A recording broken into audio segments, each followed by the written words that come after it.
Hey, it's Matthew Arthur, seasoned entrepreneur. So about 2 or so years ago, I started reading out my goals to myself every morning and every night. The document that I read out, it's kind of evolved. I know people like Grant Cardone, their whole thing is write your goals out every day. Personally, I cannot be stuffed doing that. That sounds like it's going to take way too much time. So instead, what I do is I have a Google Doc where I have my goals, but also other things that I've realized are valuable for whatever stage I'm in. So I'm actually going to get into it. Now, I'm going to be blurring things out because some stuff is just obviously personal. The first thing is I've got all these goals. I basically split them out. So the first thing is spiritual goals because I'm an absolute saint. Not really. Family goals, lifestyle goals. Then I have material goals. This is my money goal. I've basically done this in priority because for me, money's not the most important thing. It's huge. And most of my life is spent on time to solve the money problem for myself and my family and to make more money. It's basically probably the biggest part of my life. But in terms of priority, mentally, it's not the most important thing. And I think that that's a really important mindset to have. So then I have material goals, which is basically what's the money, etc. that I want to get. What are the things I want to achieve with the money? Then I have business goals, so that's for Colossal, my business. Then I have sales mindset. When I first invested in the NEPQ sales training, so I went into Inner Circle, which is like their main highest tier one. One of the feedback items I got from the coaches was, Matt, you don't sound detached, you sound attached when your sales conversations, and you sound like you're trying to be likable. And that's not going to sell. And it's not even what people want, by the way. When you're speaking with a business to see if they can help you solve a problem, you don't want them to be all friendly and stuff. You just want them to have a conversation with you and help you understand if there's a problem that the company can help solve. What I did is I basically wrote this thing up myself, and I read it to myself every day. And it's definitely had an impact. Actually, what's interesting is I shared this with one of my friends who also had a similar problem. And what he did is he didn't just have this paragraph, he added another one as well, where he went on to say, if basically the prospects reject what I offer, they are rejecting X. Like I'm providing this to help them. They're rejecting it. So that's their problem. And I really loved it. So I just copied and pasted and repurposed it. One of the things I have here as well, challenge prospects on the right things. Another feedback item I got when a prospect's coming up with excuses. Let's say a prospect's saying something along the lines of, my business isn't working really well because the market's gone down. It's like, well, hang on. So the market's gone down, but I mean, are there still other agents succeeding? Or what do you feel is different? Like, what do you feel the agents who are successful, what are they doing differently to what you're doing? Or what's holding you back while they're succeeding? Challenging prospects on the right things, because the fact is that if they blame external factors, but there's stuff they could do to help them succeed, then I'm not doing my job as a representative of a growth agency if I sort of just let them believe this false sense of, it's not your fault, or should I say, there's nothing you can do to influence it. If other people are succeeding in your industry and you're not, what's different? What are they doing differently? Because it's obviously possible. This is another thing. When I bounced off with my friend he's like, I now read this to myself every morning, and I freaking loved it. So it's the Man in the Arena speech, and there's a video with Brene Brown that can be watched. I'm sure you can Google it if you want to. It is not the critic who counts, not the man who points out how the strong man stumbles or where the doer of deeds could have done them better. The credit belongs to the man who is actually in the arena, whose face is marred by dust and sweat and blood, who strives valiantly, who errs, who comes short again and again, because there is no effort without error and shortcoming, but who does actually strive to do the deeds, who knows great enthusiasms, the great devotions, who spends himself in a worthy cause, who at the best knows in the end the triumph of high achievement, and this is my favorite part, and who at worst, if he fails, at least fails while daring greatly, so that his place shall never be with those cold and timid souls who neither know victory nor defeat. The reason I love this quote is because it basically, I'm reading out to myself, who cares what other people think? I would rather fail by giving it a real red hot crack than be that person who was too scared to do it because 1, was just too scared to take the risk, 2, it was too uncomfortable, 3, I was too scared of what other people think. This is reminding myself that if I ever fall into that way of thinking, I'm a cold and timid soul. And that sounds disgusting. So that's why I love this quote. Who, by the way, I don't know.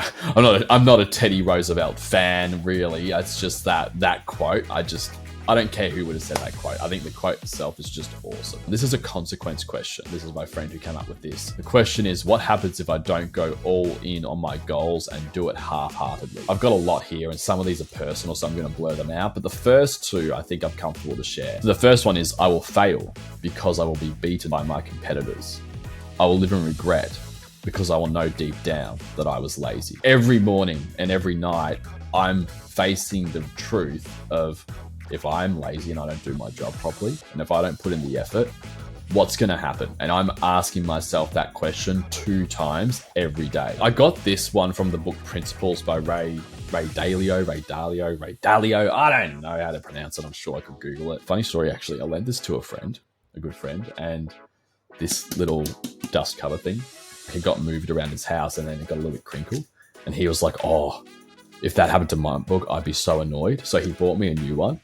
And I said, dude, I appreciate it, but this thing was getting annoyed. I was considering chucking it out. What a legend. That tiny little thing, and he bought me a new one. From that book, he talks about the concept of, if you can identify your 3 most harmful habits and you can just go after those, like overcome those. If you're just constantly doing that, you're going to make a lot of progress. And these I'm going to blur out because I don't think that they need to be shown to the world. I think the concept is great. So I've basically identified, and this is like asking my wife, people who know me better, who know my weaknesses, of which there are plenty. I know every morning that I'm reading out what my 3 most harmful habits are.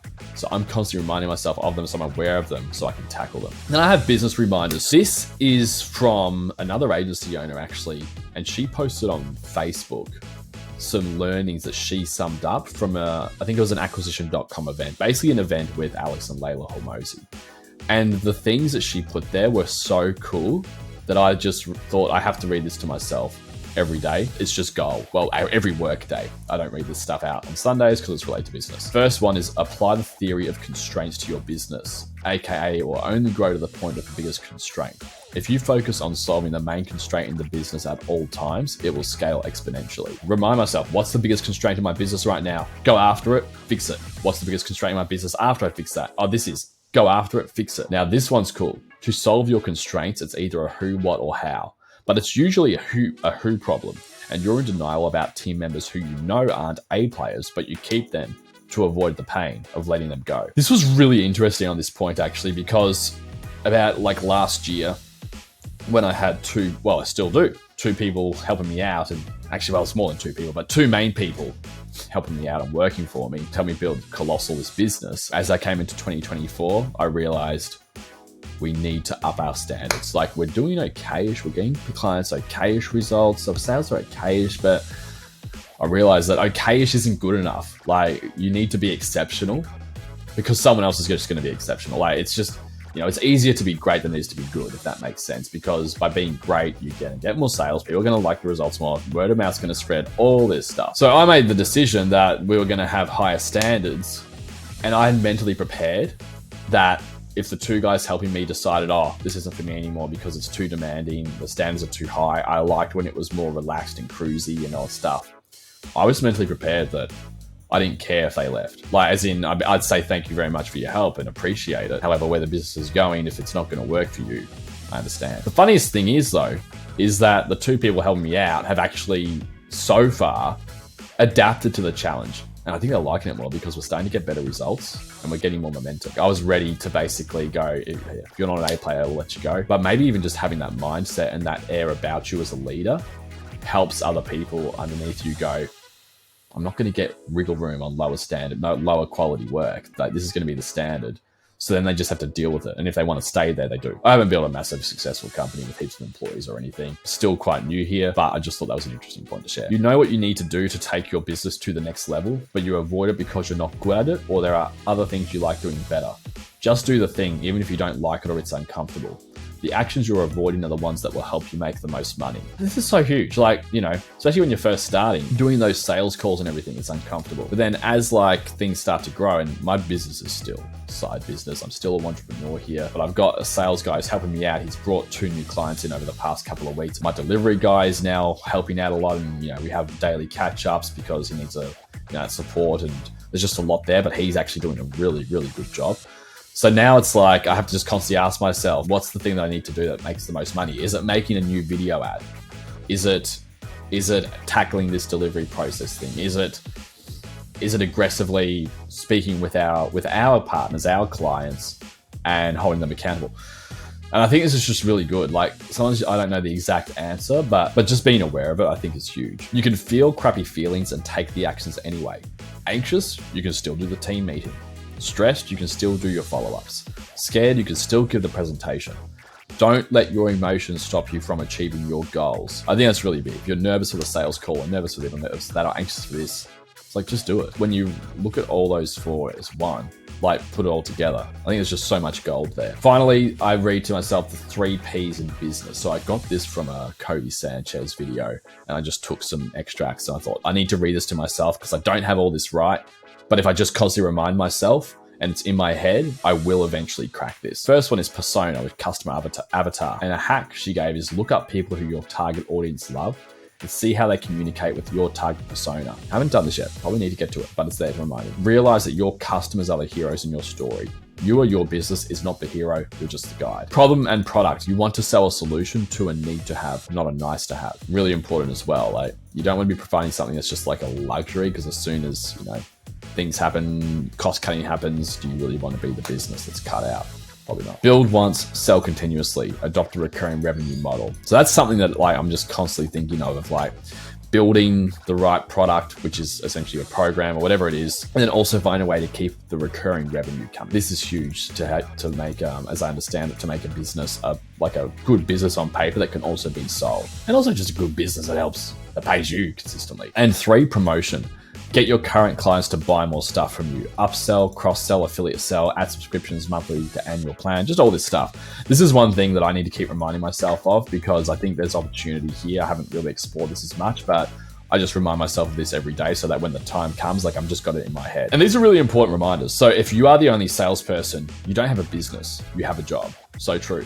If you only have one salesperson, which is what I currently have, you don't have a sales team, you have a liability if they leave. So I have to be aware of this, because I've got one salesperson, even though I do some of the sales still as well. This is truth here. So just got to be aware of it. And ideally, you need a sales leader and a support team. And another thing is have a process for referrals, which I have finally implemented. Even though it's a really basic process, you get paid $500 if you refer a client to us and the client stays for at least a month or whatever, something like that. Finally have a little process there. So these are the things that I read out to myself every day and night. Okay, bye.